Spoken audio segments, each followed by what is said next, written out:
Sejam todos bem-vindos a mais um episódio pelo canal da Bucocast. Hoje estamos recebendo mais uma cirurgiã bucomaxilofacial, ela que já esteve conosco aqui na Bucocast, mas gravamos em Piracicaba e hoje nós estamos aqui em São Paulo, aqui na Vila Leopoldina. Ela fez a sua graduação pela Unesp, é especialista em bucomaxilo pela residência da Santa Casa de Valinhos, preceptora do serviço da Bucomaxilo em Vinhedo e é professora de pós-graduação da especialização da Bucomaxilo na São Leopoldo Mandique, em Campinas.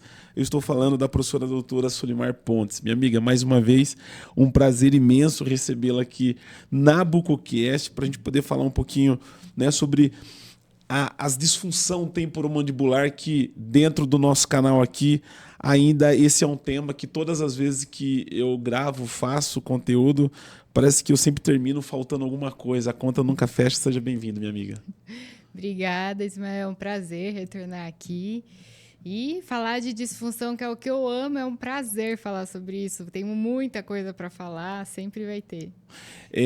Quando eu vou em congressos, a gente estava falando aqui antes, quando tem discussão, né, desse tema, na minha cabeça parece que sempre termina assim, faltando. Nunca ninguém consegue chegar a um ponto final sobre esse tema. E a gente vai falar um pouquinho sobre DTM, cirurgias estéticas da face, cirurgia ortognática, e que, por sinal, dentro da bucomaxilo tem se falado muito sobre as estéticas da face também, né? Sim, olha, nesse último congresso que teve, né, da especialidade, foi um assunto super em alta.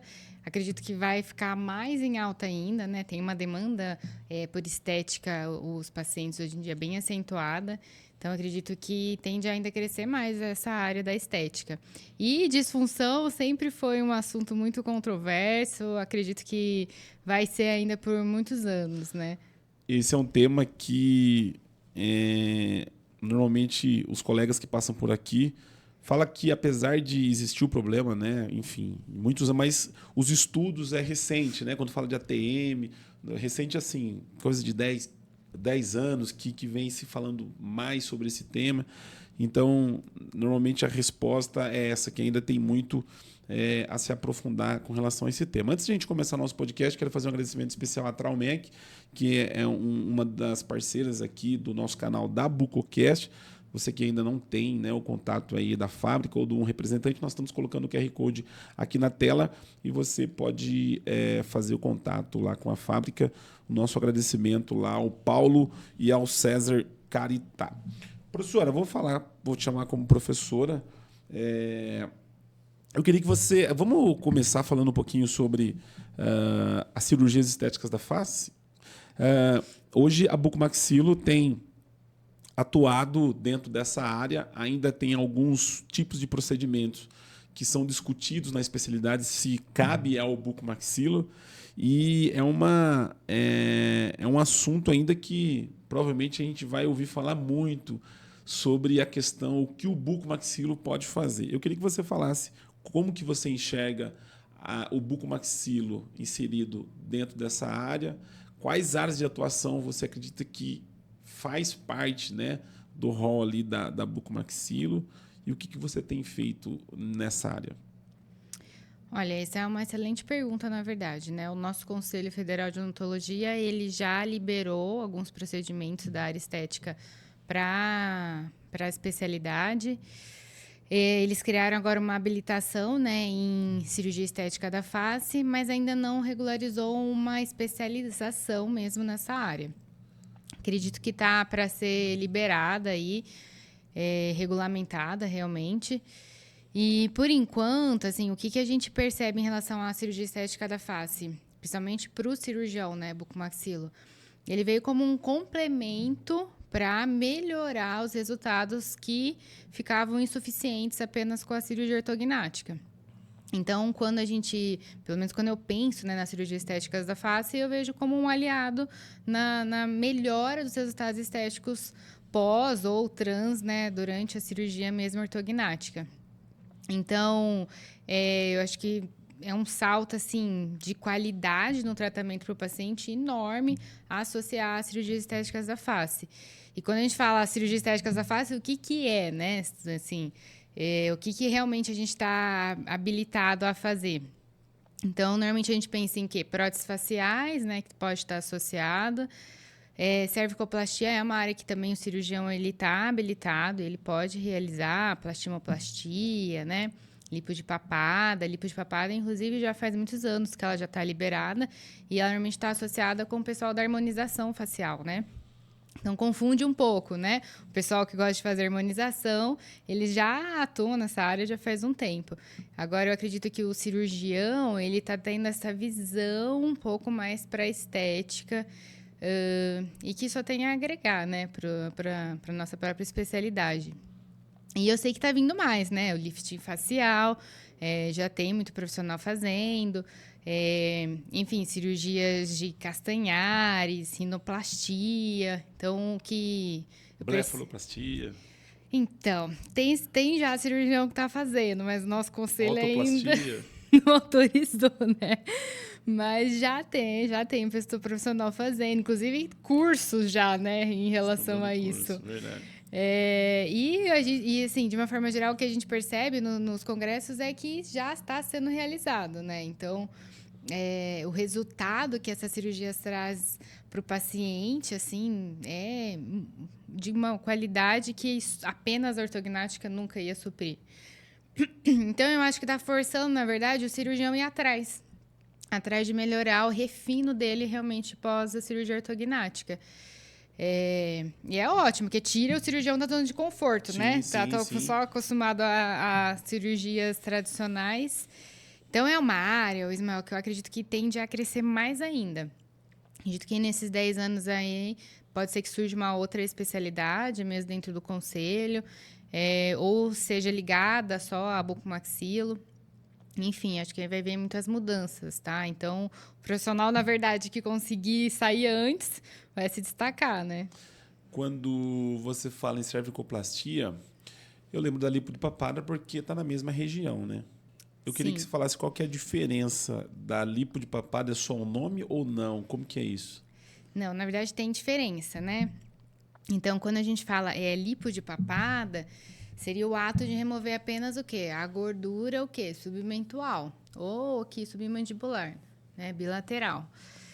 Apenas a remoção da gordura, se é um paciente realmente que tem indicação de remover, melhora o quê? O aspecto, mas não vai corrigir o quê? O reposicionamento desse músculo, ou seja, a flacidez, se é que esse paciente ele tenha.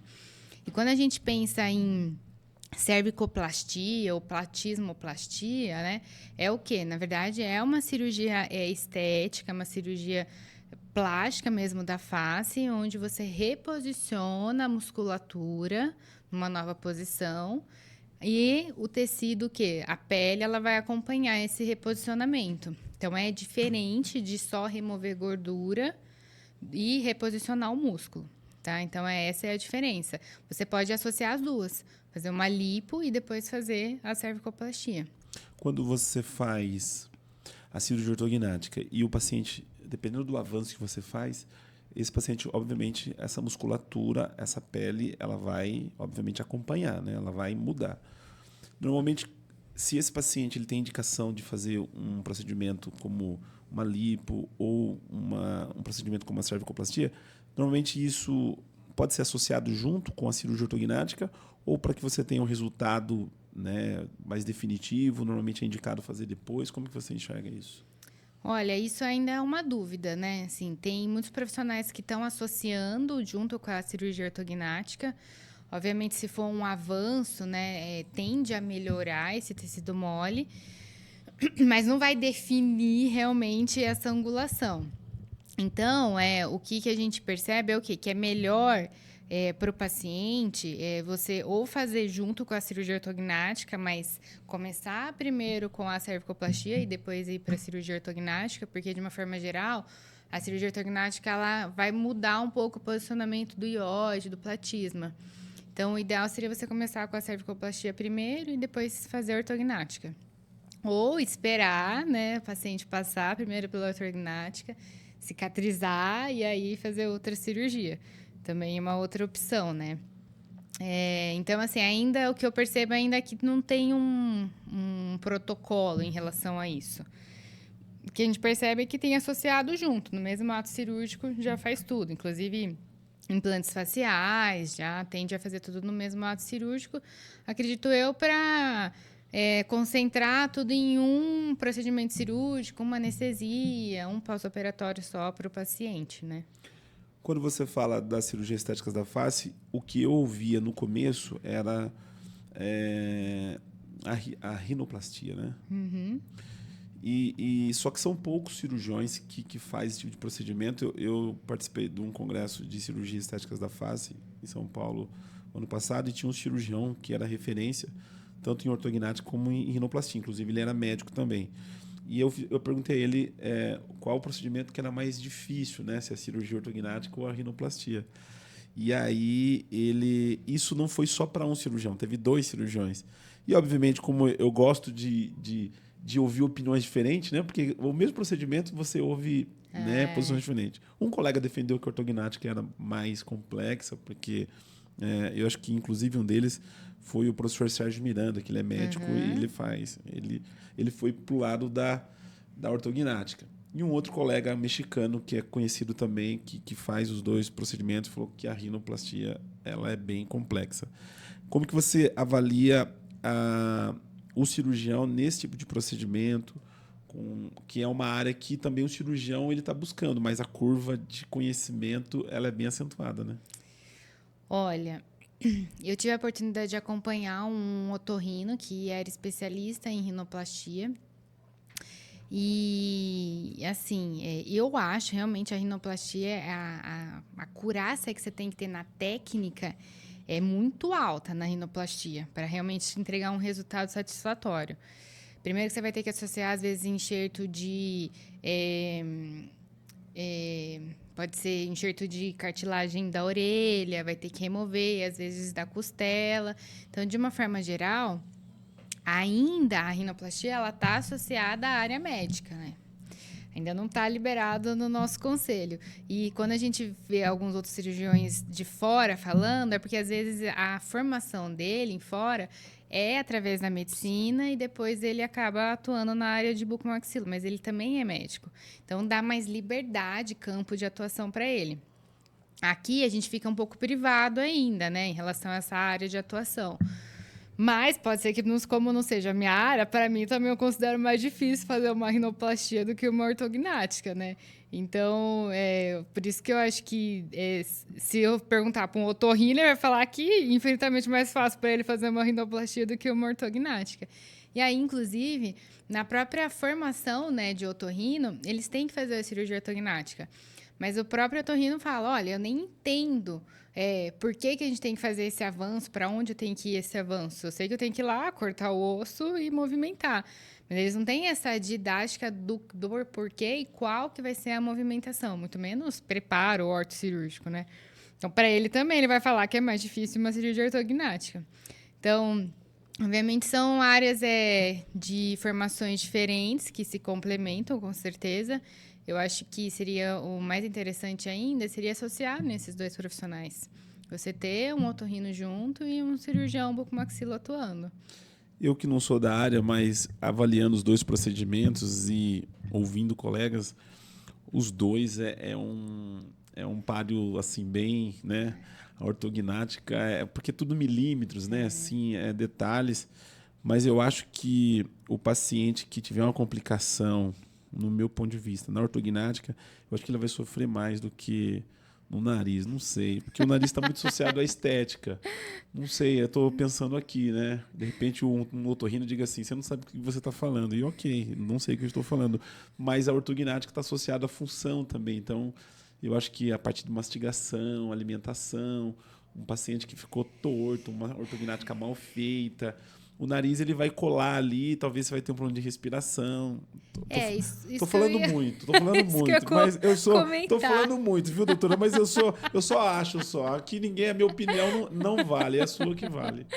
Não, mas se você parar pra pensar, o nariz sim tem a função, né? Que é a respiratória, umedecer o ar, filtrar o ar e realmente ir pro nosso pulmão. Então, na verdade, as complicações de rinoplastia, elas são extremamente mais severas, né?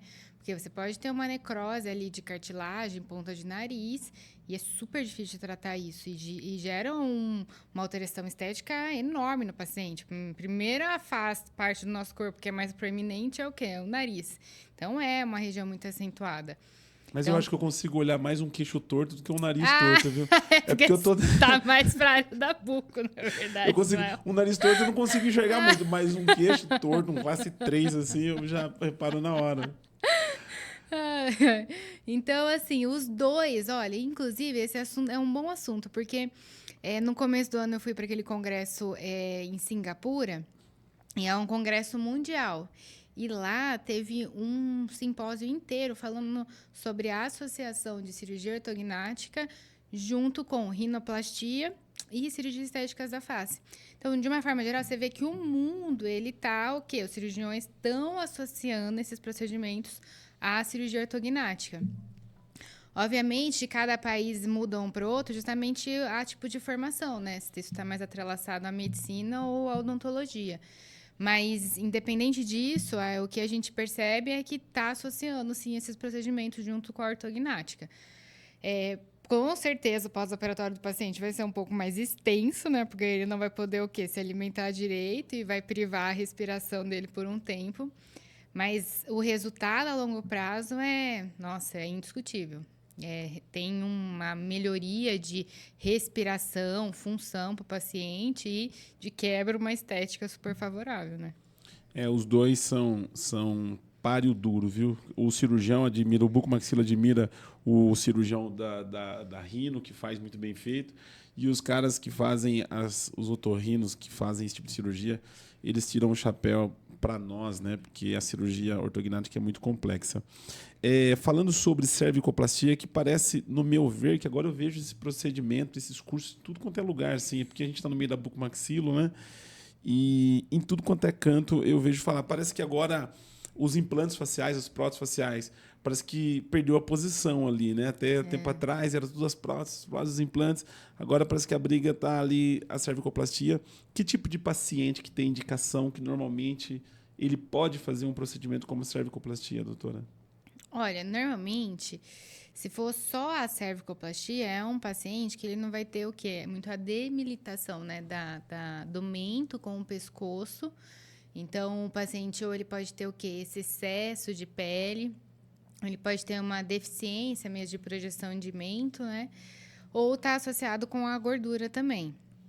Então, é um paciente que, na verdade, esse é um procedimento exclusivamente estético, né? Então, visa só corrigir, reposicionar o músculo. Então, são pacientes que têm excesso de pele, excesso de gordura, às vezes mau reposicionamento da parte óssea mesmo, né? Do queixo, da mandíbula. Por isso que uma análise criteriosa em cima desse paciente é importante, porque às vezes ele é um paciente para ortognática e não só para cervicoplastia, né? Então, o que eu percebo assim no dia a dia é que mais ou menos mais mulheres, né, procuram esse procedimento. Tem homem que também faz. E a partir aí de uns 40 anos, 30 anos, é normalmente a idade que as mulheres começam a procurar. Agora, só a lipo, não. A lipo normalmente às vezes está associada a um paciente um pouco mais jovem, remoção de gordura, que inclusive eu acredito que seja a indicação, tá? É um paciente jovem que tem indicação de fazer a lipo de papada, que é a remoção apenas da gordura. O paciente que já está acima dos 40 anos, ele já teve uma perda de colágeno, já teve, né, uma queda, né, do tecido, né, da pele. Então, aí esse paciente, ele realmente tem que estar associado a um reposicionamento da musculatura. E aí, sim, eu acho que a cervicoplastia está associada para esse paciente, tá? Então, pacientes muito jovens, não acredito que tenha tanta indicação assim. Aí a gente pode pensar em próteses faciais, alguma outra coisa diferente, né? E realmente, assim, tá super em alta. A gente vê que toda hora lança um curso diferente em algum lugar, com alguma técnica mirabolante, né? Mas eu acho que, assim, o cirurgião ele tem que ter esse critério, né? Realmente saber a indicação para o seu paciente os limites, né, dessa cirurgia. O que a gente percebe é uma falta de senso crítico, muitas intercorrências, né, acontecendo. A gente recebe muita intercorrência no hospital, de profissional que não tem uma formação adequada e se arrisca a fazer esses procedimentos. Não quer dizer que ninguém nunca vai ter intercorrência, quem é cirurgião buco. Não, vai ter. Mas a gente tem que estar preparado para lidar com essas intercorrências, né? Então, por isso que o nosso conselho, o Conselho de Medicina, está muito em cima disso, porque aumentou bastante as intercorrências em relação a essas cirurgias. Normalmente, quando você faz em consultório ou é hospital? Se for apenas a cervicoplastia, dá para fazer, sim, no consultório, tá? Que com leva em torno anestesia de local. quanto tempo? Umas 3, 4 horas. Agora, se for já uma associar, né? Já um lift facial, Essa junto é pesada, com a hein? cervicoplastia, aí não, aí realmente tem que fazer a nível de hospital, anestesia geral. Você pode também fazer a cervicoplastia no consultório associando ao anestesista, né? Faz uma sedação venosa no seu próprio consultório, que já é a realidade nossa, de fazer zigomático, enfim, se faz assim também no consultório. Então, dá para associar isso até um certo limite no consultório e depois, realmente, a indicação de cirurgias maiores é a nível hospitalar mesmo. Eu não consigo entender como que a gente faz um implante zigomático, uma ortognática, prótese de ATM e trauma, que você, chefe de serviço lá, tem fraturas assim gigantescas de trauma e não consegue liberação para fazer a blefaro, que é uma pele desse tamanhozinho que você tira do... Eu não consigo entender isso. Olha. Um colega teve aqui recentemente e falou que o profissional que faz esse tipo de procedimento, ele tem uma especialização que ele faz só para poder fazer esse tipo de procedimento e tal. E aí eu não conheço o especialista, não sei se é um cirurgião plástico, depois ele tem que fazer uma pós só para fazer esse tipo de procedimento. Mas eu não consigo entender quando eu vejo lá no congresso, o cara chega com a cara tudo arrebentada, o bucomaxilo remonta a cara do cara, e depois para tirar 2 centímetros de pele na região orbital ele não pode. Sim, você sabe que eu estava dando aula esses tempos atrás, eu mostrei um caso de trauma, uma fratura bem severa de órbita e depois uma fratura bem severa de nariz. E aí eu mostrei as fotos da cirurgia, mostrei as fotos do nariz, completamente aberto, com exposição de cartilagem, de órbita também. E meu aluno fez a mesma pergunta que você me fez agora. Mas a gente pode acessar essa região, fazer cirurgia, corrigir, mas só quando é estético, a gente não pode, né? Então, assim, a gente já atua nessa área, de uma forma, inclusive, muito mais importante até para essas correções. Mas eu acredito que ainda é jogo de mercado também, né, Ismael? Sim. Então, assim, de uma forma geral, a medicina, ela se protege bastante, né? Porque é um campo de atuação, até então, que era deles. Começar a dividir agora esse campo de atuação vai expandir bastante a quantidade de profissionais. Então, é uma guerra isso, né? Inclusive, entre os próprios conselhos nossos, mas com certeza a gente tem capacidade para atuar e a gente já atua há muitos anos nessa mesma área, né? O cirurgião plástico deve estar odiando a gente. Cirurgiões plásticos devem estar assim, cara, essa raça da bucomaxila deve estar assim. E o cirurgião plástico, ele faz residência em cirurgia geral primeiro, 3 anos, e depois que ele vai para plástica. Tá? Então, ele tem também uma longa formação de cirurgia.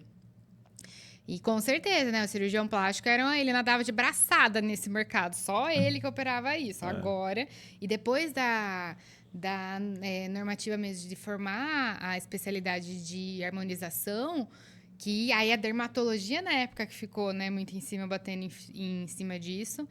E agora, com certeza, a plástica também tem em cima. Deixa é a abinoplastia que fala? Abinoplastia. Deixa a abinoplastia, deixa as próteses de mama. Daqui vocês ficam sossegados. Daqui para cima, deixa que a gente resolve. A gente já tá ali já. Não adianta vocês ficar arrumando, né, confusão com a gente. Deixa cada um no seu. E se quer atuar, mas deixa a gente trabalhar também. Tá todo mundo. Desde que tenha formação, né? Ou a questão é a formação. Eu acho que o conflito aí, eu acho que tá na formação. Porque uma vez que o paciente tenha intercorrência, como você falou, todos podem ter, mas alguns casos que você vê que faltou conhecimento, faltou habilidade e o profissional se aventurando, né, por questão de negócio, dinheiro, enfim, em tese precisa ser avaliado isso com muita atenção mesmo, né? Com certeza é isso que pega, né? É a formação. Então, é isso que ainda é muito discutido, a não ser que mude a própria graduação da odontologia, né? Com esse olhar já. Aí é uma possibilidade da gente realmente conversar de igual para igual. Ou mudar as formações realmente, né? As residências, ou criar um outro tipo de residência, não só de bucomaxilo. É uma outra possibilidade. Ou associar, por exemplo, um R+, um R4, R5, depois da bucomaxilo, em cirurgias estéticas da face. Pode ser, entendeu? Então, é uma coisa ainda que tem que se analisar e sentar. E é por isso que o nosso conselho está em cima disso, né? Doutora, para a gente finalizar um pouquinho esse tema aqui da cirurgia estética da face, nós da Bucomaxilo, eu me considero nós, né, porque eu faço parte, a gente Com também, certeza. a gente é cirurgiões plásticos, né? Porque quando você tem um Sim. paciente lá com uma fratura de face, Sim. pô, você pensa na Sim. questão da estética do paciente. E isso faz parte da função dele, porque uma vez esse paciente que sofreu um trauma, chegou num hospital, e você não pensar que esse paciente tem que sair de lá bem, seja ela mulher ou homem, né, esteticamente, pode gerar problemas gravíssimos para esse paciente, principalmente em questão psicológica também, né? Com certeza, está super associado. E todo cirurgião bucomaxila, ele tem essa parte estética é fundamental no trauma. Então, não só devolver a função, mas principalmente como que esse paciente vai ser devolvido depois para a convivência da sociedade, né? Então, a parte estética, ela é fundamental numa cirurgia do trauma. Obviamente vai ter as limitações, mas todo cirurgião pensa nisso. E muito mais ainda na ortognática, né? Que é um paciente o quê? Saudável que está indo para uma cirurgia. Tá? Você tem feito alguns procedimentos lá de cervicoplastia que eu tenho visto lá nos seus stories, eu tenho acompanhado você. As mulheres que têm buscado isso, elas têm o conhecimento que o bucomaxilo ele tem essa formação, ele tem essa condições de fazer isso, porque eu tô falando, por que eu estou falando isso? Porque antes, quando a gente falava, a gente faz campanha de tráfego pago lá na agência, quando a gente falava em cirurgia de siso, né, fazer extração de siso, o paciente ele procurava um cirurgião dentista. Ah, preciso tirar meu siso. Ah, então preciso de um cirurgião dentista. Agora não. Agora, para fazer siso, ele já procura um bucomaxilo. Né? Então, assim, ele já tem na cabeça que quem é o profissional indicado para fazer o siso é o bucomaxilo. As cirurgias estéticas ainda, o paciente não associa ainda ao bucomaxilo, ainda ele está na cabeça que é o cirurgião plástico, né? Olha, isso com certeza, essa procura hoje em dia do paciente pelo cirurgião bucomaxilo para fazer siso, com certeza foi um trabalho árduo da nossa especialidade, né? Para defender isso realmente. E principalmente a quantidade de intercorrências associada à remoção de dente do siso. Então, isso foi, acho que, contribuindo, a mídia, de uma forma geral, sempre expõe as intercorrências com remoção de dente do siso. Então, o paciente ele tem isso já associado com ele. A cirurgia estética da face é uma coisa muito recente ainda, né? Que a nossa própria área ainda está caminhando e se desenvolvendo em cima disso e melhorando cada vez mais. Então, igualzinho, eu acredito que igualzinho foi com a harmonização orofacial, quando surgiu, que realmente, quando você queria colocar um botox, você ia o quê? No dermatologista fazer. Hoje em dia, o paciente ele já procura um especialista em harmonização facial para fazer. Então, eu acredito, Ismael, que isso vai ser uma batalha também da nossa especialidade para esse paciente ele ir atrás, né, realmente de um cirurgião para fazer essa cirurgia. E eu acredito que vai seguir esse caminho também, tá? Mas vai ser igual a gente fez com os dentes do siso, o pessoal da harmonização fez com o botox, preenchimento. Com certeza agora a nossa área vai ter que ir através disso. Com muita seriedade, né? Indicação, realmente. Mas eu acredito que em alguns anos vai estar bem mais associado, viu? Nós seremos reconhecidos na parte da estética também, em breve, muito em breve. Vamos entrar agora no tema da cirurgia ortognática, mas falando sobre a cirurgia ortognática minimamente invasiva, que é um procedimento, eu não sei se é um avanço da cirurgia ortognática ou se ela, né, eu não sei como que você enxerga, né? Porque há colegas que não abrem mão da cirurgia tradicional, que no ponto de vista a cirurgia é uma só, né? Ela só muda alguns detalhes. Ainda para você, a minimamente invasiva, ela é uma novidade ou ela já é uma realidade dentro da bucomaxilo e entre os colegas, né? Porque uma coisa é quando o colega vem aqui no nosso podcast, mas aqueles bastidores do hospital, aquelas reuniões que vocês fazem de residência, quando reúne os cirurgiões, o que tem falado e como que você tem visto o avanço na relação da cirurgia ortognática com relação à minimamente invasiva? Olha, da última vez que eu estive aqui com você me perguntou da minimamente invasiva e eu dei a minha opinião. Antes de você responder, eu queria fazer um parênteses. Você sabe que tem colegas que veio aqui e me deram uma resposta e depois voltaram novamente como você. E mudaram respostas. Eu quero ver se você mudou a sua. Eu acho que não, mas tudo bem, eu vou deixar você responder. E eu dei minha resposta e você sabe que algumas pessoas comentaram lá falando assim que concordava também com o que eu falei e que poucos cirurgiões deram a resposta que eu dei. Então, assim, não mudei a minha opinião, porque isso é uma coisa que acontece, realmente está associada à técnica da minimamente invasiva. Não estou falando que ela é uma técnica ruim, ela tem as suas indicações, mas de uma forma geral, a minimamente invasiva, ela tende a aumentar o torque condilar. E isso devido à própria forma de realizar essa osteostomia na mandíbula. Então, quando a osteostomia ela é realizada muito posterior, não dá o quê? Tanta estabilidade nesse coto e por isso que tende ao quê? Dar esse torque no côndilo. Isso está associado a essa técnica da minimamente invasiva. Então, eu sempre falo que a melhor técnica é aquela que você domina, tá? Então, se você domina muito a minimamente invasiva, ótimo, é essa que você tem que fazer. Ou você domina muito uma técnica mais tradicional de osteotomia, você tem que fazer. Obviamente, todas as técnicas, elas vão ter as suas indicações. Então, de uma forma geral, o que a gente conversa bastante com os alunos, com os residentes, é o quê? A vantagem, né, de trazer essa osteotomia mais anterior é justamente a facilidade de fazer essa fixação da placa e a maior estabilidade dessa articulação. E eu, que sou uma defensora nata da articulação, eu também gosto mais dessa técnica convencional, justamente pela estabilidade que ela dá na articulação, tá? Então, eu mantenho a minha opinião, sim, do mesmo podcast que a gente gravou. Sei que tem muito cirurgião que concorda comigo também. Não estou falando mal da minimamente invasiva, realmente tem paciente que tem indicação de fazer, mas às vezes eu acho que falta um pouquinho de critério em relação à avaliação da articulação. Você sabe que alguns colegas começou, não faço a minimamente invasiva, aí depois eu faço uma técnica híbrida, Isso, né? Começou uma híbrida, aí isso. quando eu vi na híbrida, aí pronto, agora tá fazendo minimamente e tá tudo certo. Ainda só não é unanimidade para 100% dos casos, como por exemplo, quando você pergunta dos alinhadores, né? Os alinhadores, minimamente, eu faço às vezes podcast com ortodontista, ou entrevisto, alguns colegas vêm e falam, o alinhadores atende todos os tipos de casos, né? 100% eu consigo tratar. Aí vem os colegas e falam assim, não é possível com alinhador você fazer quando você tem que girar o dente, quando não sei o quê, que eu não entendo, mas eu sei que o pessoal sempre tem essa discordância.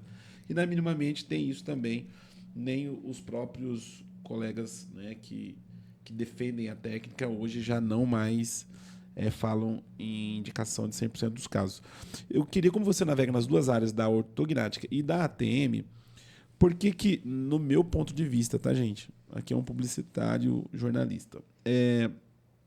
Quando você fala em reop da cirurgia ortognática, ela não e quando você fala em reop de ATM, no meu ponto de vista, parece que é mais comum você reoperar pacientes que já passou por intervenção na articulação temporomandibular. 1, 2, 3 vezes. Parece que é mais normal. Quando você fala de reop na ortognática, parece que o negócio é mais complexo. A ortognática não te dá muita chance, a ATM dá mais. Eu não sei se a minha analogia, se ela faz sentido, pelo menos quando você fala de reop com os colegas que faz procedimento de ATM. É meio que... Agora, quando você fala de reop da ortognática, é porque a cirurgia é maior? Eu queria que você falasse sobre isso, não sei. Olha, isso é uma boa pergunta. E eu acho que, na verdade, essa normalização de reoperar a ATM é justamente pela filosofia que se tinha em cima dela, de que não teria necessidade de fazer cirurgia numa articulação, que essa era a linha de filosofia que vinha. Tem muitos cirurgiões que não são intervencionistas, né, na articulação, mesmo se o paciente tem a queixa, não faz cirurgia. E já tem uma outra linha que tem que realmente abordar, tem que intervir, tem que fazer cirurgia na articulação. Então, como eu acho que as cirurgias articulares são mais recentes do que as técnicas de ortognática, eu acho que ainda traz muita discussão ainda em relação a isso, né? Da própria técnica do cirurgião em relação à cirurgia articular. Então, eu acredito que às vezes seja mais normal, e eu digo isso que não é normal, na verdade, você ter que reoperar tantas vezes uma articulação, tá? Justamente pela esse início, né? Esse caminho tão controverso da cirurgia articular. Mas no serviço que eu atuo, né, nas cirurgias que a gente faz de articulação, mínimos casos que a gente tem que reoperar essa articulação. Então, o que eu sempre bato muito com os alunos, com os residentes, é o quê? Não adianta só você abrir e operar essa articulação. Você tem que entender que essa articulação está associada com o quê? O padrão de encaixe dos dentes do paciente. Então, é uma articulação em cima de uma outra articulação, bem exclusiva do nosso organismo. E o tratamento dela tem que ser o quê? Bem individualizado também. Então, com certeza, a cirurgia da articulação, ela também está associada ao quê? Ao tratamento dentário e o reposicionamento desse côndilo dentro da fossa. E isso foi mudando ao longo da evolução da odontologia. Então, o côndilo, ele era considerado normal quando ele estava muito posterior. Depois foi considerado no meio, depois mais anterior. Então, a nossa próprio conceito dentro da área foi mudando ao longo dos anos. E isso vai mudando o quê? O posicionamento do côndilo conforme o quê? E o disco em cima dele. Então, hoje em dia, a gente sabe que a gente procura que o quê? O melhor é esse côndilo mais centralizado dentro da fossa e um pouquinho mais próximo da eminência. E é isso que a gente tem que procurar, né, na cirurgia articular. Quem manda nisso, nesse posicionamento desse côndilo, é o posicionamento da mandíbula, consequentemente da oclusão. Então, assim, dureza ter que falar que é normal reoperar várias vezes uma articulação.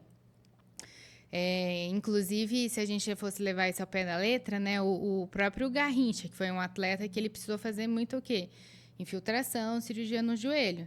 E no final, ele não conseguia nem andar mais. Então, assim, não é tradicional, não pode ser considerado tradicional reabordar uma articulação tantas vezes assim. Então, alguma coisa não está o quê? Realmente tendo sucesso. Então, é isso que o cirurgião ele precisa analisar antes. E os reops de ortognática, eu acho que seja mais relacionado não tanto só ao encaixe dentário, né? Porque a cirurgia ortognática ela visa isso também, mas principalmente às vezes da parte estética, né? Então, às vezes o cirurgião fica mais preocupado com o padrão de encaixe, mas às vezes o paciente não fica infeliz depois no pós-operatório com a sua parte estética. Então, assim, resumindo, nenhum dos dois a gente tem que considerar que é normal fazer reop. Acontece, mas não pode normalizar, ficar operando a articulação quantas vezes forem necessárias. Será que eu posso fazer essa pergunta para você? Acho que posso. Numa reintervenção de ortognática e ATM, qual paciente sofre mais no seu ponto de vista? E na mesma pergunta, aonde o cirurgião sofre mais para reintervir? Porque, obviamente, são áreas totalmente diferentes, abordagens diferentes. E aí a gente tem um lado do paciente e tem um lado do cirurgião. Ninguém quer reoperar, nem o paciente e nem o cirurgião. Mas, olhando desses dois lados, aonde que você acha que... Olha, se você estiver me questionando em relação a uma reabordagem, por exemplo, de uma prótese de articulação, olha, Ismael, não é fácil. Você tem que abrir o paciente, remover uma prótese e colocar uma nova prótese ali. É um acesso maior, até, inclusive, acredito que da cirurgia ortognática. O paciente evolui muito para alteração de motricidade, de sorrir, piscar no pós-operatório de próteses da articulação. Então, eu acho que é um pós-operatório infinitamente mais delicado para o paciente do que o de prótese. O da cirurgia ortognática, com certeza, porque priva muito a alimentação, né, do paciente. Então, eu acho que isso que pega principalmente no pós-operatório. Agora, se você me perguntar em relação a uma cirurgia, por exemplo, uma artroplastia da articulação e um reop de uma ortognática... É mais tranquilo.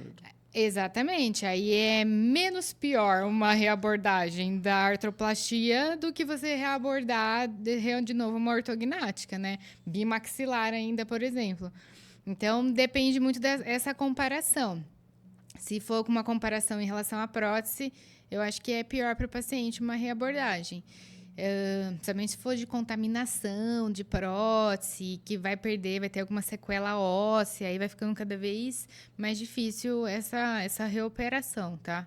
E você nunca sabe o que você vai encontrar num reop, né? No sentido, já foi feita uma intervenção, você não consegue... Você tem um planejamento, mas pode acontecer, né, situações ali que você não estava...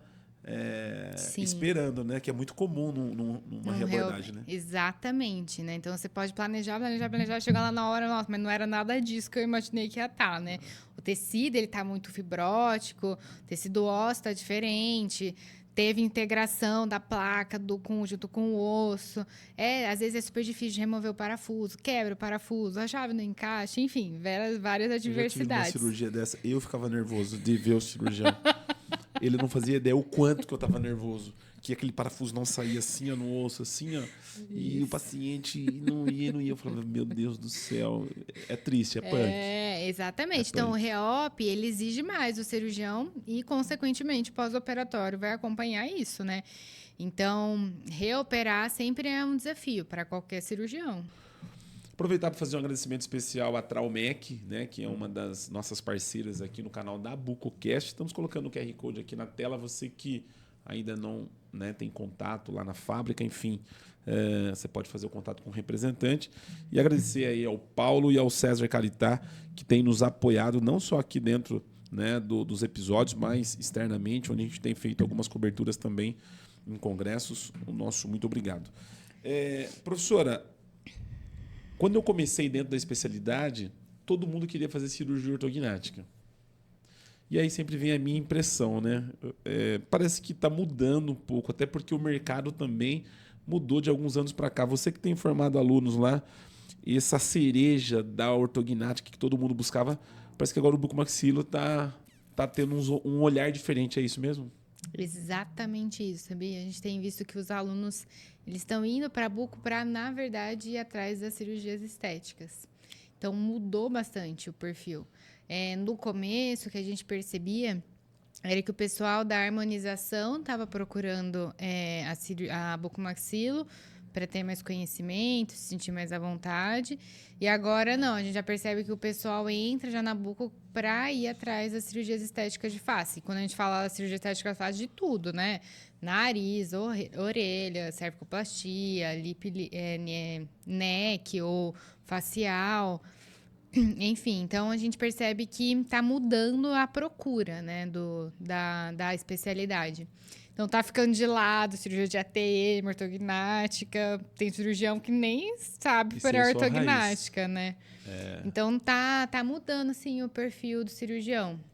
Por isso que eu não sei se num futuro aí não possa surgir uma nova especialidade ou subespecialidade, né? Eu acho que quando a gente conseguir esses procedimentos da face aí, para bucomaxilo vai ser uma vitória e tanto, né? Assim, vai. Eu que não sou bucomaxilo, eu falo, rapaz, quando a gente conseguir atuar dentro dessas áreas aí, E eu acho que a gente vai dar uma, sei lá, eu acho que a gente vai aumentar assim o nosso... Não, vai explodir, Ismael. Vai explodir. Vai explodir. Foi quando, igualzinho da harmonização. Quando realmente liberou o negócio, o pessoal falava, não vai crescer mais do que já tá. Não, depois explodiu muito. Não, então... e engraçado que você falando, a gente teve em Salvador e eu participei de uma palestra do Cláudio Miak, que é o presidente do CFO. E o que movimenta hoje a odontologia é a harmonização. A rentabilidade, acho que coisa de 300 milhões por ano. É um valor assim... Opa, o conselho ficou felizíssimo. Não, o conselho falou assim, cara, espera aí, isso aqui sempre teve na nossa mão e a gente não conseguia, né, enxergar isso. Então, assim, eu acho que o conselho tem interesse em ter esse procedimento dentro, né, do rol da odontologia, não por isso, mas assim, porque hoje o bucomaxilo ele é uma especialidade mais pronta para lidar com as cirurgias estéticas da face. E, no meu ponto de vista, mais até do que muitos cirurgiões plásticos, estou dizendo. Né? Não estou aqui puxando a sardinha, mas a gente participa dos eventos, dos congressos, a gente vê profissionais assim, com um currículo, com um conhecimento enorme. Agora, a gente tem que ponderar, obviamente, aquilo que você falou no começo, né? A formação do cirurgião, eu acho que isso é que vai nos dar o caminho. Se a gente conseguir mostrar para os colegas das cirurgias plásticas, né, essa especialidade, que o cirurgião está capacitado para fazer essas cirurgias. Né? Olha, assim, puxando já a sardinha, não... Não, né? Mas já puxando, com certeza. Eu acho que a gente, às vezes, é mais detalhista na face do que o cirurgião plástico. O cirurgião plástico, ele vai ser cirurgião plástico do corpo inteiro, né? E nós não, nós temos o enfoque exclusivo em face e pescoço. Então, a gente acaba ficando mais criterioso, né, em cima disso e tem uma especificação extremamente, né, importante em cima da face e do pescoço. E a nossa formação, ela vem muito de face e pescoço, né, desde a graduação. Então, realmente, eu acho que a gente tem um olhar mais apurado em cima disso. E tem profissionais hoje em dia capacitados infinitamente, assim, pau a pau ou muito próximo dos plásticos. Falando em um olhar mais apurado, eu me lembro quando você teve no último episódio, nós estávamos fazendo uma temporada em comemoração ao Dia da Mulher, né? O mês da mulher. E eu me lembro que você falou alguma coisa nesse sentido. A mulher ela tem uma sensibilidade maior, né? Para enxergar o paciente. Quando você fala apurado na cirurgia estética, a mulher está na frente, então, nesse quesito, né? Olha, vou me queimar aqui, né, Ismael? Quando você fala, né, esse olhar, a mulher está um pouquinho à frente, né? Mas assim, eu acredito que a mulher, às vezes, ela tem uma percepção da estética um pouquinho diferente dos homens. Os homens, não estou generalizando, né? Tem muito profissional homem que tem esse olhar. Mas, de uma forma geral, eu acho que está na cultura, na própria criação das mulheres mesmo, né? Ter essa visão, né, em cima da estética, né? Então, puxando o lado para as mulheres, já aproveitando que você fez essa pergunta, eu acho que talvez a mulher ela seja mais... tenha um refino em cima dessa parte estética um pouquinho maior do que os homens, né? Então, é isso aí, mulherada, continua. Você foi uma das mulheres que eu entrevistei e passaram algumas mulheres aqui falando principalmente sobre o papel da mulher na bucomaxilo e, na minha impressão, você foi uma das mulheres que se posicionou assim, foi bem acentuada a sua posição com relação às mulheres na especialidade e que, inclusive, você faz parte do grupo de mulheres, né, da bucomaxilo. Eu já pensei em trazer um debate aqui sobre isso, mas ainda isso é um problema muito sério dentro da bucomaxilo, trazer homens e mulheres e fazer essa pauta. Às vezes eu recebo algumas mensagens lá no nosso canal no YouTube e eles pedem esse tipo de debate, de discussão, esses crossfires, sabe? Uhum. Mas ainda eu não tive essa audácia de trazer colegas aqui para falar sobre isso. mas acho que é válido entender os dois lados de uma forma harmônica, lógico, não só nessa questão da formação do homem e da mulher na especialidade, mas outros assuntos também que diverges opiniões diferentes, às vezes do mesmo assunto. Quem sabe eu traga você aqui para fazer algum crossfire aí. Trazer várias profissionais com quantidade diferente de anos de atuação e elas debaterem esse assunto, que foi um assunto que foi bem aberto no próprio COPAC.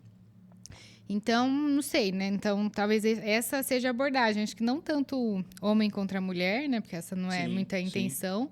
Mas discutir um pouquinho mais sobre como que é a dificuldade da área, a questão de ser mãe junto com ser cirurgiã, as dificuldades que a gente passa, que a gente tem que escutar de outros homens falando, que isso é uma realidade, mas a gente não discute muito isso, né? Então, acho que talvez essa seja uma abordagem legal para trazer. Eu vejo que nos crossfighters que fazem no congresso, com relação a temas, por exemplo, a ortognática convencional versus a minimamente invasiva, defender técnicas, né, diferentes, que na ATM também tem, né, enfim. São assuntos que o pessoal tem questionado e a gente trazer mais aqui. Crossfire é legal. É um crossfire mas eu não sei se legal. Eu tenho esse... O crossfire, eu acredito que ele é bem interessante, mas precisaria de um profissional para poder mediar. Ainda eu acho que... Você já é quase, já. Tô longe desse mediador de um crossfire. Eu sei apimentar algumas coisas, mas cientificamente... Mas a gente tem vários colegas, como você, por exemplo. Quem sabe você não vir aqui, sentar nessa cadeira e fazer esse... né, intermediar um crossfire, de repente, de ATM, de articulação, que eu acho que é bem legal.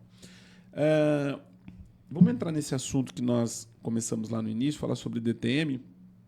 E eu queria que você falasse, que eu acho que a pergunta, no meu ponto de vista, lembrando, né, sempre o meu ponto de vista, quando operar esse paciente que está com problema na articulação? Parece que se você perguntar para 10 colegas, cada um pode ser que tenha um ponto diferente de quando indicar. Tem um colega que já enxerga a cirurgia, como você falou, nós somos cirurgiões e ele parece que foi treinado para operar. Tem o colega que vai falar, não, vamos esgotar todos as ferramentas que nós temos para esse paciente.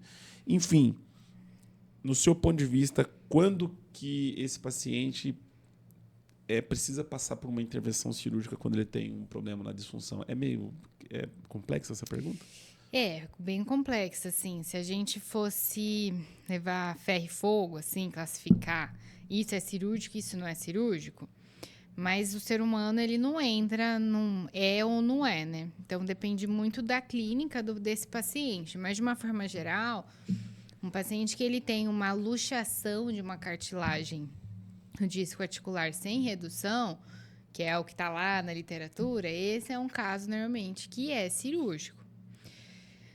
A luxação com redução, ela caminha mais para o tratamento clínico. Obviamente, o tratamento clínico ele vai ter um limite.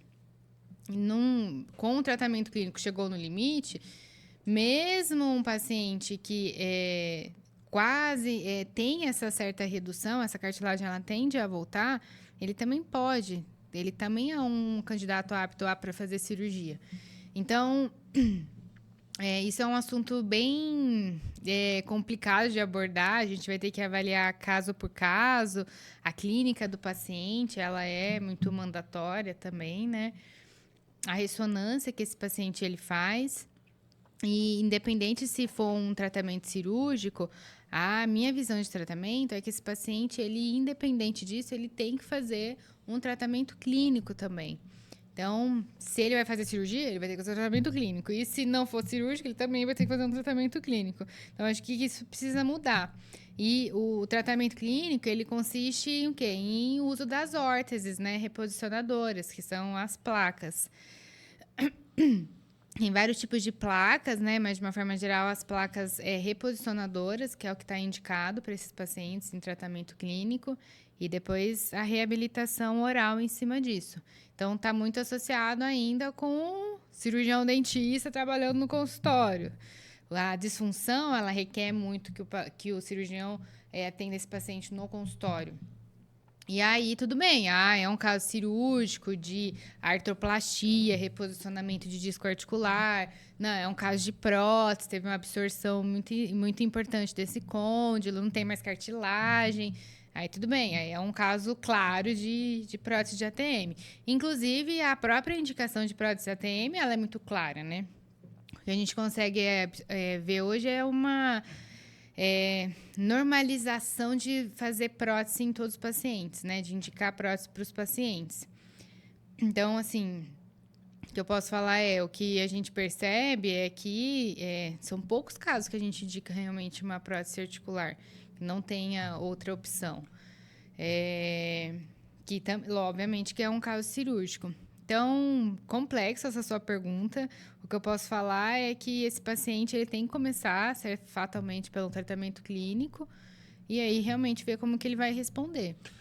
Um colega falava comigo no último podcast que eu fiz em Florianópolis e ele falou com relação à disfunção que a grande maioria dos pacientes que apresentam problemas de DTM está muito ligado à parte muscular. É isso mesmo? Como que você avalia assim? Ele obviamente de uma forma bem complexa ele falou, mas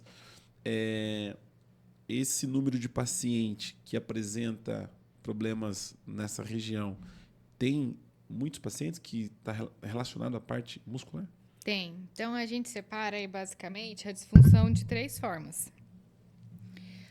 A DTM articular, que é uma disfunção interna dessa articulação, ou uma DTM só muscular, ou seja, ele não tem nenhuma alteração dentro da articulação, mas tem o quê? Nos músculos dessa articulação. Ou mista, que às vezes é a maioria dos pacientes. Então, depois da pandemia, o que a gente percebeu é o quê? Uma sobrecarga, né, muscular na maioria dos pacientes. Porque mudou a rotina, estresse, ansiedade, são fatores de piora.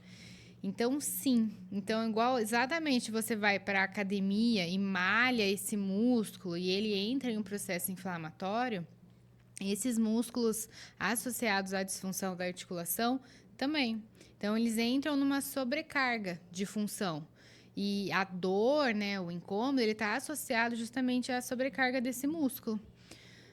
Então, você vai fazer uma miografia desse músculo, esse músculo ele vai acentuar, ele vai dar uma sobrecarga dele, que ele está fazendo uma hiperfunção, mais do que o tradicional dele, ou um lado vai estar com uma função maior do que o outro, ou um músculo acaba entrando em fadiga e o outro não. Então, isso acontece. Igualzinho o músculo que vai avaliar de perna, de outras articulações, são os músculos também associados à articulação.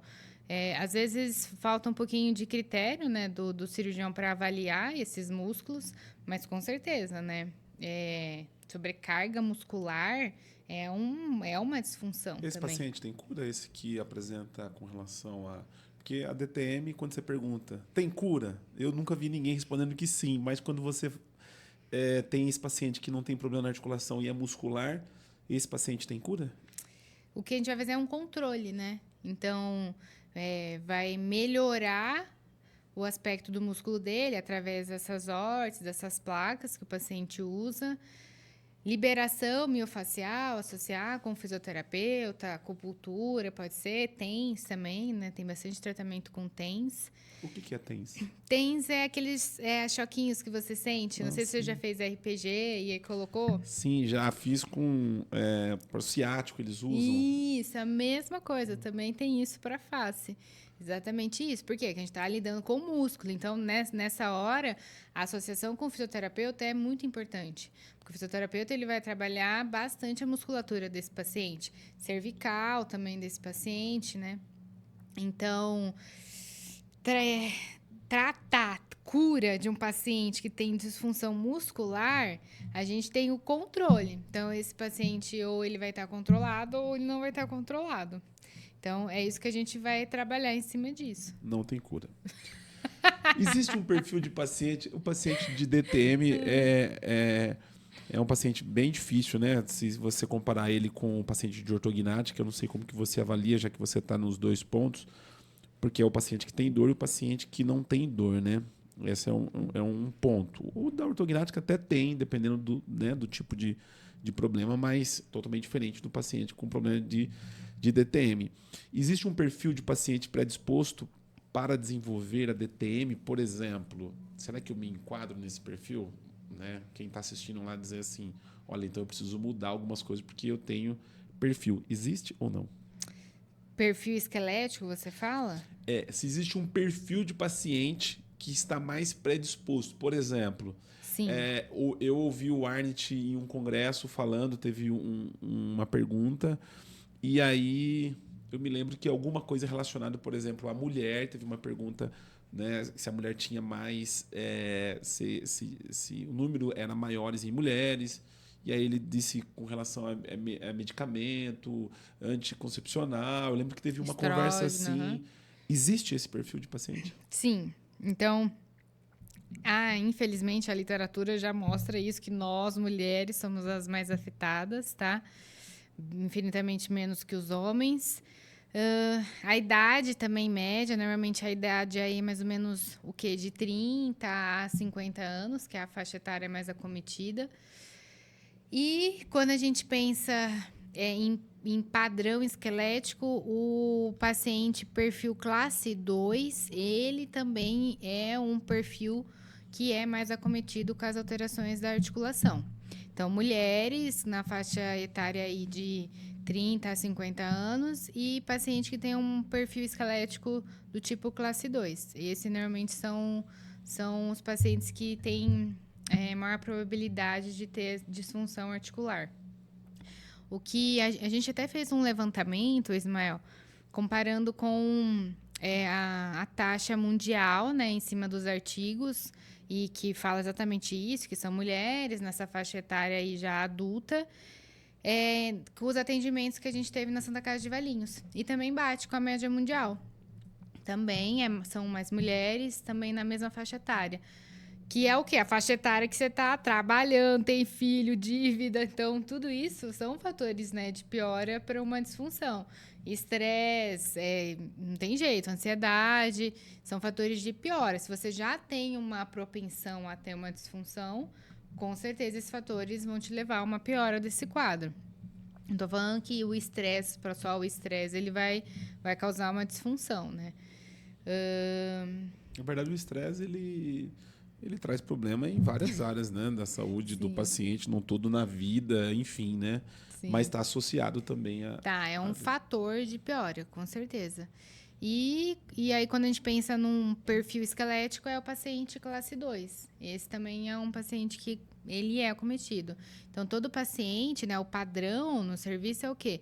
O paciente, ele é perfil esquelético classe 2, obrigatoriamente, ele tem que fazer uma ressonância dessa articulação prévia à cirurgia ortognática. Você tem que avaliar essa articulação. Porque se for cirúrgica, tem que operar junto com a ortognática.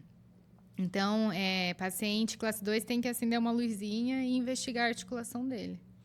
Eu não sei se eu fiz essa pergunta para você da outra vez que você veio aqui. Se os aparelhos ortodônticos, eles podem trazer algum problema de DTM? Sim. E você sabe que essa é uma pergunta que também há controvérsias, né? Não sei se existe uma discussão com relação a isso. Mas se você perguntar para os ortodontistas, a resposta, na maioria deles, são diferentes, né? Já perguntei para o ortodontista e essa é uma discussão muito boa também, mas eu queria que você falasse. Olha, a ortodontia, ela pode ser a solução da melhora do quadro articular ou ela pode ser o quê? A piora do quadro articular. Então, o que vai levar nessa diferença? Antigamente, né, Ismael, não existia essa dinâmica ortodôntica que nem tem hoje em dia com os alinhadores ou mini implantes, ancoragem esquelética.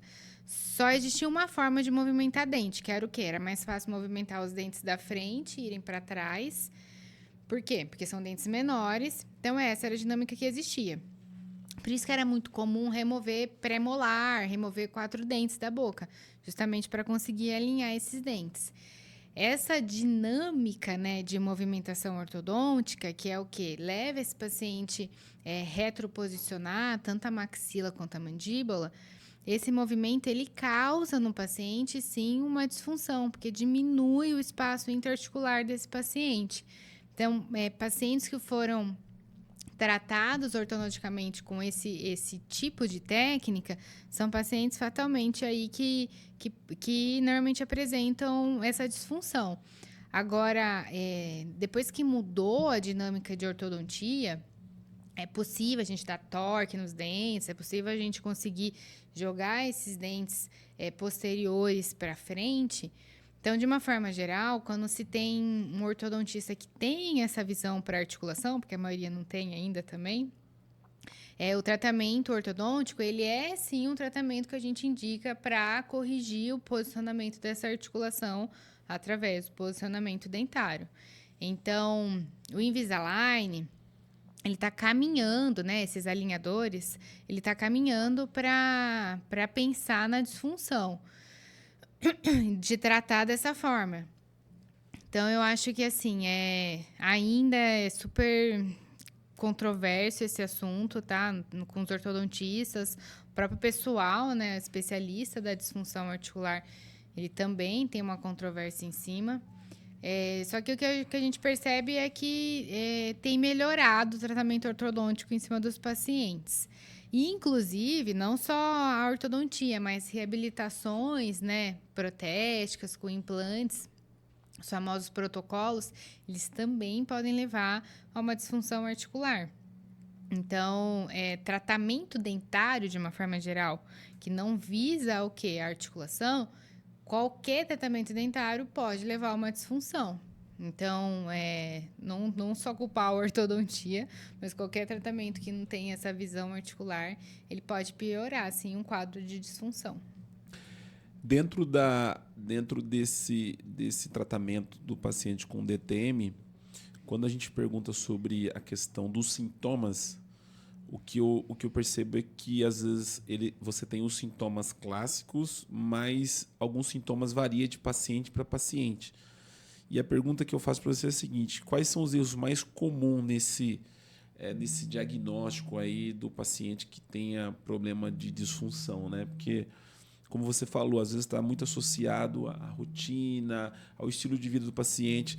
Parece que primeiro você tem que fazer uma consulta psicológica desse paciente, né? Pelo menos alguns colegas passam por aqui e falam: olha, o paciente com problema de DTM, às vezes a gente tem que ser psicólogo, às vezes. Me fale um pouquinho com relação a essa questão do diagnóstico e o que parece que, para mim, que não é cravado os sintomas. Parece que não é que nem da ortognática, que o paciente que é classe 2, ele tem isso, ponto final. Não, varia. Às vezes não sei se é o hormônio da mulher, se é a fase que está vivendo, ou o paciente. Como que você... essa é a parte mais difícil de você tratar o paciente? Como que é isso? Sim, mas acho que a gente tem que pensar que a gente está tratando um ser humano. E o ser humano, ele é o quê, né? É composto só por células, né? Ele vai ser composto pelos sentimentos dele, né? Então, você está primeiro tratando um ser humano. Então, com certeza, essa parte de avaliação psicossomática do paciente, ele é fundamental. Então, se o profissional ele percebe que esse paciente ele está passando por um momento difícil, ele tem sim que saber diagnosticar e indicar esse paciente para tratar essa parte psicossomática. Que, inclusive, não cortando você, que inclusive teve um colega que esteve aqui e que ele não conseguia, né, trazer um resultado para o paciente até ele descobrir que ela tinha um problema, né? Sofria de depressão, tinha um problema na família. E aí, que depois que ela resolveu o problema, né, que existe, ela foi curada dessa situação. Isso faz sentido? Faz parte dessa em alguns casos? Tem sim, você tem que, é o que eu falei, não adianta você só tratar a articulação. Não, a articulação está dentro de um ser humano. Então, para você tratar essa articulação, você tem que tratar o ser humano. Então, você tem que ter essa visão, sim. Você tem que encaminhar, se o paciente tem necessidade de passar no psiquiatra, no psicólogo, estabilizar a parte psicossomática dele e aí ele volta para fazer o tratamento com você da disfunção. Então, se está associado esse fator psicossomático, tem que tratar junto, sim, além dessa disfunção articular. Então, o profissional ele tem que ter esse senso crítico, que nem você falou, de perceber essa alteração nesse paciente. Então, por isso que a primeira consulta desse paciente, ela é demorada, porque você precisa entender um pouquinho como que está a vida desse paciente, qual que é a rotina dele, o que ele está fazendo, desde quando que ele está passando por isso, está associado a algum fator de alteração da rotina dele. Então, você tem que indagar isso ele. Tem os sintomas clássicos do paciente com problema de DTM? Sintomas clássicos, tradicional, né? O quê? Crepitação, estalido, às vezes dificuldade para abrir a boca ou travar com ela aberta ou fechada. O paciente ele pode estar associado a zumbido, problema ou alteração dor cervical, que esses são os clássicos, né? Que o paciente que tem disfunção pode apresentar algum desses sintomas. E no caso, às vezes o paciente... Existe uma prevenção, por exemplo, sempre quando o paciente procura, está associado à dor, por exemplo? Porque não. Eu imagino assim, será que existe alguma prevenção para eu fazer para não chegar a esse ponto? Né? Se existe como eu evitar isso? Porque um paciente que tem um problema severo na articulação é bem tenebroso, porque a alimentação, por exemplo, é um paciente que não consegue se alimentar, abrir a boca, irritabilidade. Então, assim, eu estou fazendo a pergunta para mim, né? Porque eu estou aqui, de repente, eu sou um predisposto a ter esse problema. Existe alguma forma de você fazer algum tipo de prevenção ou não, doutora?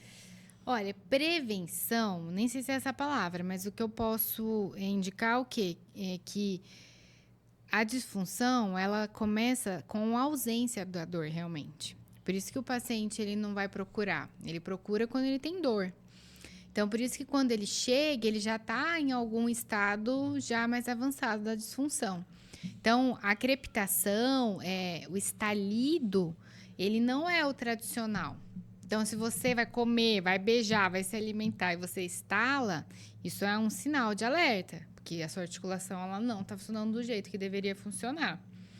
Então, acho que na verdade, é esse alerta que o paciente tem que ter. A articulação dele não pode fazer barulho para funcionar. Acho que é isso que é o que a pessoa ela tem que perceber nela mesma. E ir atrás de um profissional especialista na área, né? Que é o bucomaxilo. Tô brincando, gente. Então, não acredito que seja uma prevenção, mas há um autocuidado com si mesmo. Então, você percebe que você tem barulho para comer, tem dificuldade para beijar, alimento muito duro, sente cansaço para mastigar, por exemplo, uma carne. É um momento que o paciente tem que fazer essa autoavaliação e ir atrás. O paciente que tem bruxismo, tem muito paciente que tem o bruxismo, mas não tem dor, não tem problema na articulação.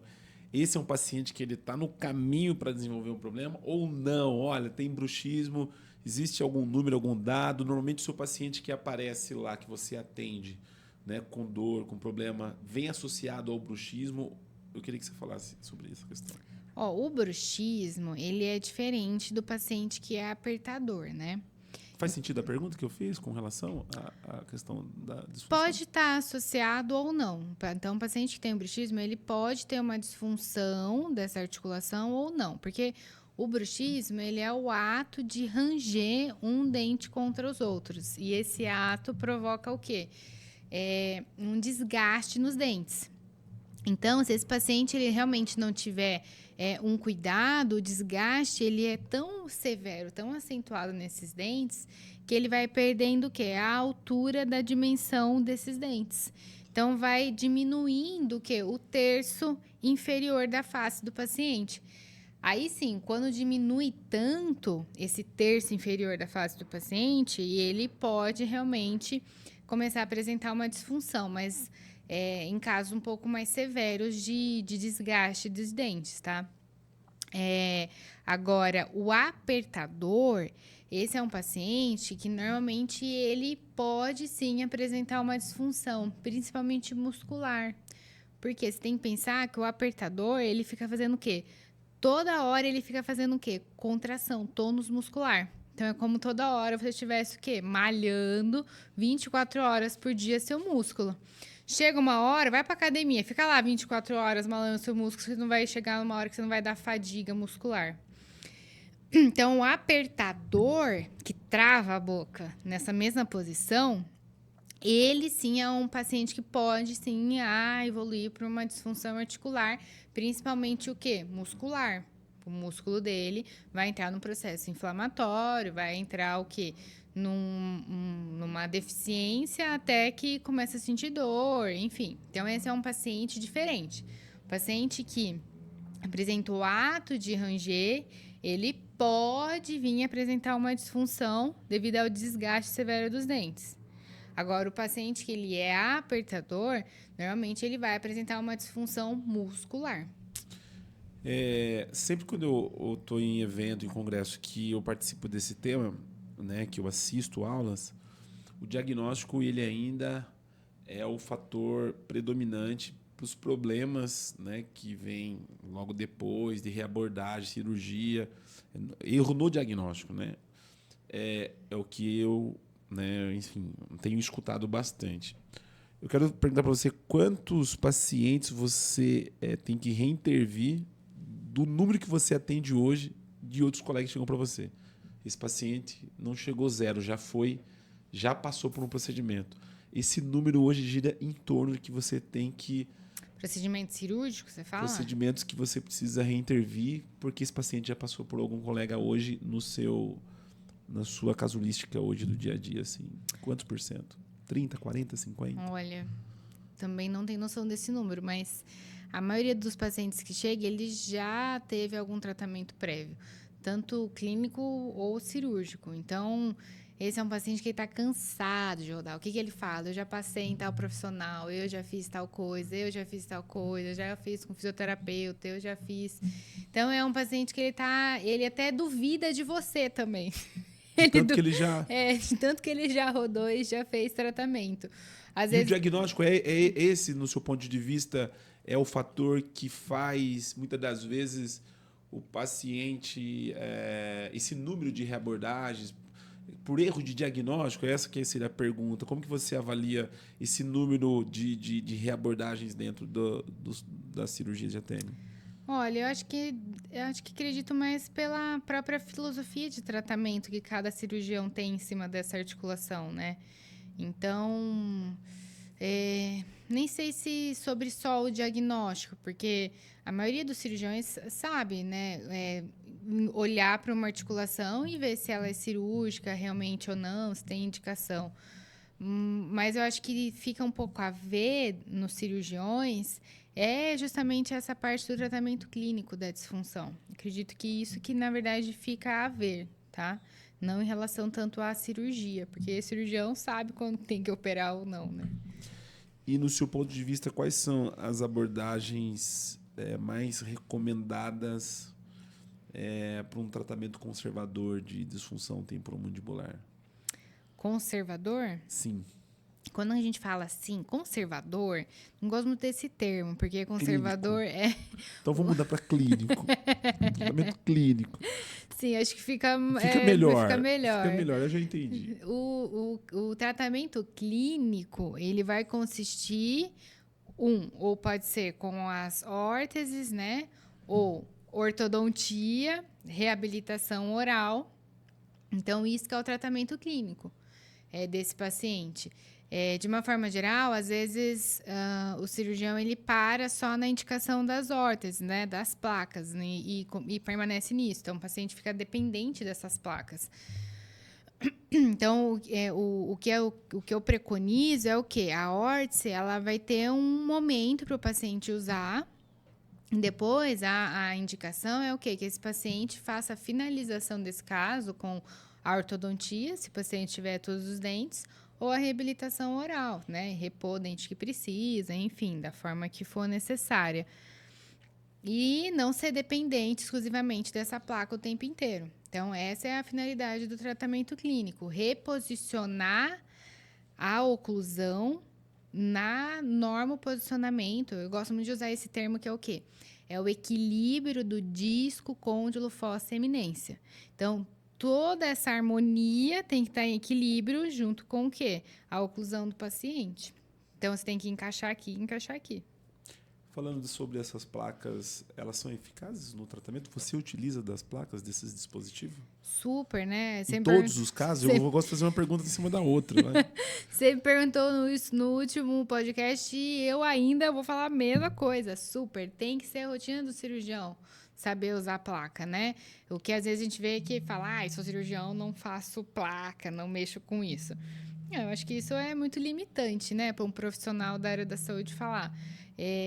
Com certeza, o tratamento com as órteses, com as placas, ela tem que fazer parte da rotina de quem trabalha com uma disfunção da articulação. E eu vejo que isso está sendo o caminho, realmente, dos tratamentos articulares. Nos congressos tem se falado muito mais sobre as placas, né? Tipos de placas diferentes. É a minha rotina, com certeza.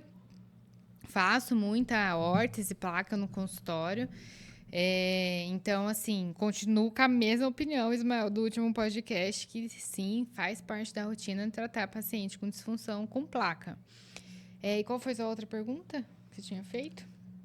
Se elas são eficazes e se você utiliza dela. Eficaz para o quê, necessariamente? Então, se a gente pensa pra numa cura, placa... Se a gente pensa numa placa para a finalidade de paciente que é o quê? Bruxista, né? Que arranja os dentes, tem que ser uma placa lisa, realmente, para esse paciente. Evitar de o quê? Ter desgaste dos dentes. É um paciente apertador, com certeza, esse mais ainda. Ele tem que usar uma placa.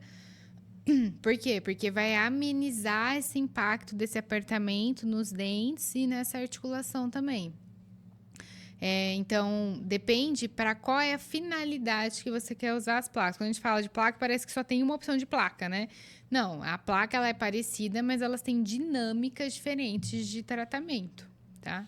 Pensando nesse paciente que está passando por esse problema, né, com disfunção, quais são as consequências a longo prazo de uma DTM não tratada? O que você tem visto? E o que é longo prazo, por exemplo? Então, um paciente que não trata... As consequências de uma DTM não tratada. Olha, não tem nenhuma articulação no nosso organismo que melhora com a idade. Então, se o paciente ele é um paciente jovem que já apresenta uma alteração nessa articulação, com certeza esse processo ele tende a continuar e piorar conforme o envelhecimento. Então, quando a gente fala, né, das alterações, e por que a gente fala que é degenerativo? Porque realmente o que foi perdido de alteração, de absorção óssea, de alteração nessa cartilagem, a gente não consegue mais devolver isso. Por isso que é um processo que vai se degenerando, e se a gente não tiver uma conduta em cima disso, a progressão é com certeza piorar. E piorar pode ser tanto a paciente caminhar para uma prótese total de articulação. Que eu acho que esse que é os extremos quando a gente pensa de uma articulação. É chegar realmente numa ineficiência tão grande daquela cartilagem, daquele osso, que tem que pensar numa reposição total dessa articulação. Agora, em relação a tempo, também não sei, né? Não tem como a gente afirmar em quanto tempo o paciente vai caminhar para isso. Mas, com certeza, é um processo que caminha, é degenerativo. Não vai melhorar essa articulação sozinha sem uma abordagem. Doutora Solimar Pontes, você sabe que eu já falei com diversos profissionais aqui com relação a esse tema. Você fala com uma certeza desse tema. Assim, eu acho que você, dentre os colegas que passaram aqui, de verdade, professor Fábio Sato, professor Guilherme Omizolo, Luciano Del Santo, já tratei esses temas com diversos colegas.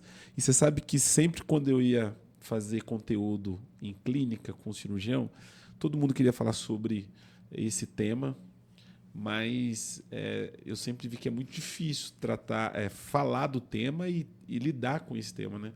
Quando eu penso em ortognática e ATM, para mim, para o Ismael, o profissional que trata esse paciente, é uma curva bem acentuada, porque esse paciente é bem difícil de tratar. Tanto que lá na agência a gente faz captação de paciente, ninguém quer paciente de ATM, porque é um desafio e tanto. Manda para mim, Ismael. É um desafio e tanto. E você, com uma facilidade não só de falar, mas assim, do assunto, uma autoridade, assim, você está entre as minhas cirurgiãs, que se houver algum problema entre esses colegas, que talvez eu passarei pela sua clínica, com Ismael, certeza. você está com disfunção.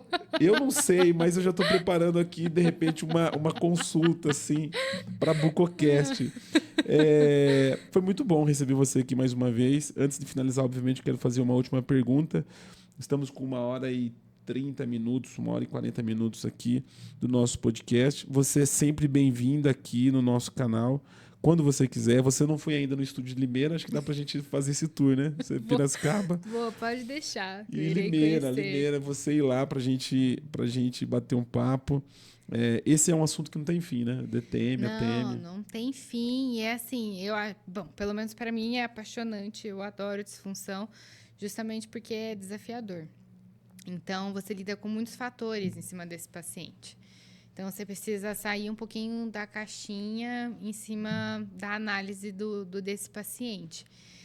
Então, coisas desafiadoras, assim, tratamentos desafiadores que chamam a minha atenção. Por isso que eu acho que eu sempre, desde a graduação, tive um pezinho para DTM. Sua escola é muito boa, né, nessa área aí das articulações temporomandibular. Todos os pacientes que você trata, você precisa de um profissional inserir outro profissional, fazer o tratamento multidisciplinar, na maioria dos casos, ou você consegue tratar, às vezes, paciente carreira solo, vamos dizer assim? Bom, eu não acredito que sozinho a gente consiga tudo. E, inclusive, quando a gente trata de uma disfunção que é multifatorial. Então, né, na disfunção, é essencial a gente ter outros profissionais juntos. Então, você precisa encaminhar esse paciente para um ortopedista, avaliar a cervical, encaminhar para um otorrino, ver se não tem nenhuma alteração no ouvido interno, tem que encaminhar para uma fisioterapeuta para fazer liberação também de músculo, porque é um tipo de disfunção. E o cirurgião bucomaxila, às vezes até uma fono pode estar associada. Então, você tem que fazer esse diagnóstico diferencial em cima e junto com esses profissionais. O tratamento do paciente com DTM leva em torno, em média, quando que você consegue... o paciente no meu consultório, porque a frase que eu escuto muito, você casa com o paciente. Essa frase faz sentido ou não? Porque o paciente que está assistindo está dizendo assim, e aí, quando que eu vou me livrar disso? Né? É difícil para o paciente, né? Olha, se você estiver me perguntando quantos casamentos você tem lá na sua clínica de paciente com DTM? Problema de DTM. Ismael, eu já perdi as contas. Tem casamento para tudo canto de Campinas e região. Ixi, sou casado com muitos. Nossa, com muitos. Mas, assim, resumindo, se a gente fosse pensar em separar, né, esse tempo, o tratamento clínico, ele é mais extenso. Então, a gente fala que o quê? Instalou essa órtese, o paciente começou a usar, é rápido a melhora que ele tem que ter. Só melhorou meu estalido, melhorou minha crepitação, não estou mais com dor. Isso, a melhora clínica dele tem que ser rápida. Agora, a finalização do tratamento, ela é demorada, porque é individual de cada um. Se no seu caso, para finalizar, vai precisar fazer implante, então vai ter que ter todo esse período de implante. Não, vai ter que usar aparelho. 2, 3 anos usando aparelho para ir finalizar. Pode ser que mesmo depois dessa finalização, o paciente ele passa por alguma alteração psicossomática, que ele entra num processo de dor? Pode. Por quê? Porque essa articulação ela também está associada a isso, né? Então, a gente sabe aqui, falamos que ansiedade e estresse é um fator de piora. Então, quer dizer, porque ele tratou que ele nunca mais vai sentir nenhum sintoma nessa articulação. É a mesma coisa, né? Você fez cirurgia, quer dizer que você nunca mais vai precisar cuidar desse órgão que você fez cirurgia? Não, isso não existe. É a mesma coisa da disfunção dessa articulação. Ou quando a gente separa, é um paciente que fez cirurgia. Em quanto tempo ele tem alta? em quanto tempo ele retornar com você e você realmente vê que em relação à cirurgia, a parte clínica dele está estável, então ele tem alta, mas não é uma alta pro resto da vida, né? Esse paciente ele tem que fazer o controle com você. Então, a mesma coisa, você fez uma cirurgia no coração, você não tem que fazer os retornos de controle com o seu cardiologista? É a mesma coisa da disfunção. Minha amiga, muitíssimo obrigado pela sua participação aqui na BucoCast. Como eu já disse, estamos de portas abertas quando você precisar. Eu sei que você forma alunos lá na região de Campinas. Quando tiver alguma novidade, quiser trazer algum aluno, algum paciente, quiser fazer um bate-papo aqui, está de portas abertas. A BucoCast é a sua casa também, viu? Obrigado. Obrigada a você, Ismael, pelo convite mais uma vez. Com certeza eu vou fazer esse tour aí, encontraremos mais vezes. E agradeço. Vou entregar para você aqui uma lembrancinha da Traumec. Tá bom, que é obrigada. Nosso parceiro, ao Paulo, ao César Caritá, que nos apoia aqui pelo canal da BucoCast. O nosso muito obrigado à Traumec que tem nos apoiado. Você que nos acompanhou pelo canal da BucoCast, nosso muito obrigado e até o próximo episódio.